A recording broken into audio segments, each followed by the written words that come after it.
Hey guys, so part 2 of the Russian tortoise build, and well, we're at a stopping point now because I ran out of supplies and I gotta start dinner pretty soon, so I can't, keep going. Sorry, neighbors are having a pool party. Summer in Texas, and I don't have a pool, thank God. Although right now that sounds really nice. So anyways, we got the cinder blocks done, or I did. Picked those up today. The rest of them was able to finish out framing the rest of the enclosure, and they're already in here, the little Russians. So what I want to do, so this is a lot of temporary stuff. So I guess, well, they don't seem to mind at all. See, this is what I tell people all the time. If they look like they're happy with what they've got, there's no reason to mess with it. But, at the end of the day, they don't care. I mean, literally what should be in this enclosure is like tons and tons of branches and leaves all over the branches, and like rocks and, shrubs and stuff like that. And they don't care. They could care less what it looks like. They just, they just want to eat. They just want to breed. Just want to do stuff like that. So at the end of the day, what it looks like doesn't matter to them. Obviously you want enrichment and stuff like that in there. That's why I highly suggest putting, branches in there.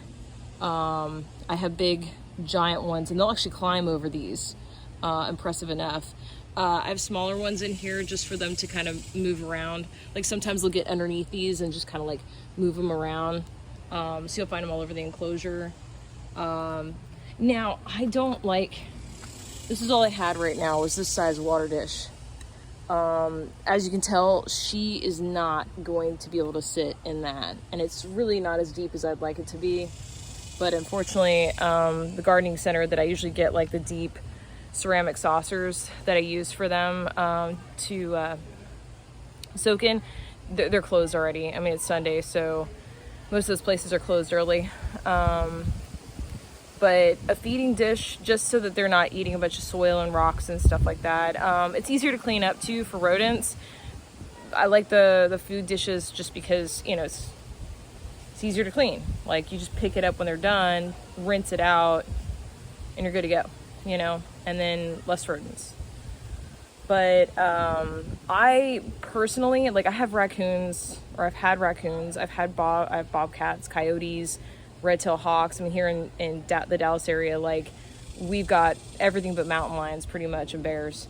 But I have not had any issues with tortoises getting gone after. Now, I have heard of incidences, especially with box turtles, with like rats getting into those enclosures and chewing and gnawing on box turtles. I haven't really heard too much about tortoises, which is interesting. I wonder why they go after box turtles more than they do the tortoises.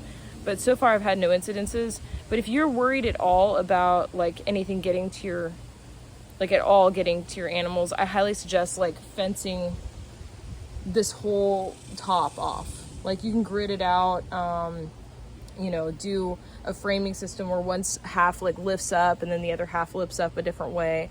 You could do something like that. With hardware cloth on the top. Don't do chicken wire because rodents can still fit through chicken wire, and hardware cloth they can't.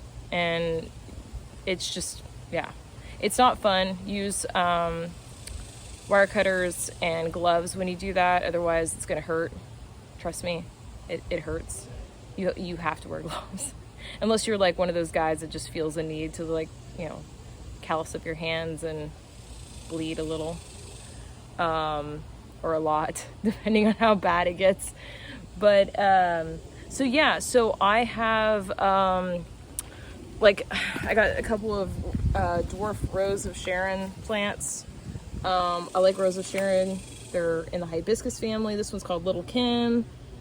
Let's see, this one gets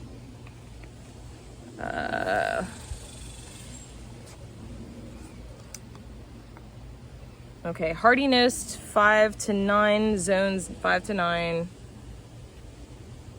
4 to 5 feet spacing. Let's say, oh yeah, 3 to 4 feet tall. That's nothing. Like I have some Rose of Sharon and they'll grow. Like I have some on my side yard that's like massively big. I thought about bringing that one over here, but I want to use that on the side yard for another tortoise pen for the future. And that one's doing so great. These are a little scraggly. They need some TLC, but I'm gonna repot them. I have, because these are too small, like if I put them in here, I can put them in the pots that they're in right now, and like they'll be fine. Like the tortoises won't mess with them because they're, you know, for the most part, like they might be, the big one might be able to get to it and kind of chew on that. Might as well sit in the enclosure, right? Oh, I'm so sorry. I'm so sorry. Can you see her? I almost squished her. So what I want to do is repot it into like a bigger pot. Give it some like good soil, good fertilizer, get it up and going. Ew. Have it grow out a little bit more where there's more spacing from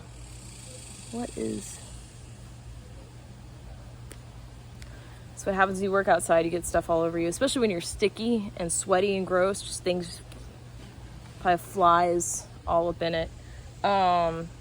Who cares, right? These are animals that we like playing with. So anyways, I want to grow this thing up a little bit more just so that like the stalk, I can trim the edible stuff off the stalk, and then it's just a little bit, it gives a chance for the plant to grow up more before they, you know, in case they try to mess with it. I do have another one, and I'll show you in my Iberia Greek enclosure. And this is what I'm talking about being a little wild.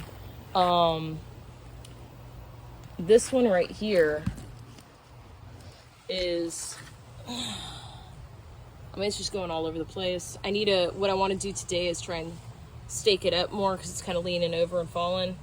Oh, what's up, dude? What's up, buddy? But they're not really messing with it. Look, they're not. That's awesome. Well, actually, this one's a peppermint smoothie Althea. This is not a Rose of Sharon. But also in the hibiscus family with edible flowers. So, but they haven't been messing with that one. They have been trying to eat it up, and so that one's great. These are Rose of Sharon though, both of these. Edible flowers, all that good stuff. So and they produce a lot of flowers, and once they drop, then they're just free food for those guys. Same with, you know, if you have a forest dwelling species, you can do blueberry bushes and stuff like that. And if you're in that sort of climate that can have that and it drops. But I did this with the enclosure. I just leaned this up here for now, which is I did in the other one. I just like we have some pretty crazy storms here in Dallas. So like, I just want to make sure that, you know, they have a secondary barrier from any heavy storms and stuff. But then I put like just this little hide out of like one of those concrete mixing dishes and stuff. And I don't know if y'all can really see that. Yeah. Okay. So I just leaned it up here, and thunder. That's one of the reasons why I wanted to put that up here, just in case it did storm and stuff. Then we don't have to worry about, you know, about like heavy storms right now. I did amend the soil. So this is compost soil, compostable soil, organic compostable soil. Here's the clumpy stuff right here is our clay. And like, I can't even put my finger, well, I can kind of clump it apart, but that's because it's a little dry, a little wet now because it's been in this compost. But I want it to be easier for them to dig into in case they do breed and she does want to dig in here and nest, that it's just not as hard as a rock. You know, like I said in the other video, you know, that's the soil we have here is just straight up clay. in North Texas, and it's no good for tortoises to dig in. Plus, if they want to bury themselves or anything, it's just good. But I've got more to do on this enclosure. I've got more hides or different hides I want to buy and get for this. So it's not done yet. I have more to do on the other tortoise pens as well. It's always a work in progress, always trying to elevate. But at the end of the day, it doesn't need to be the most gorgeous thing on the planet.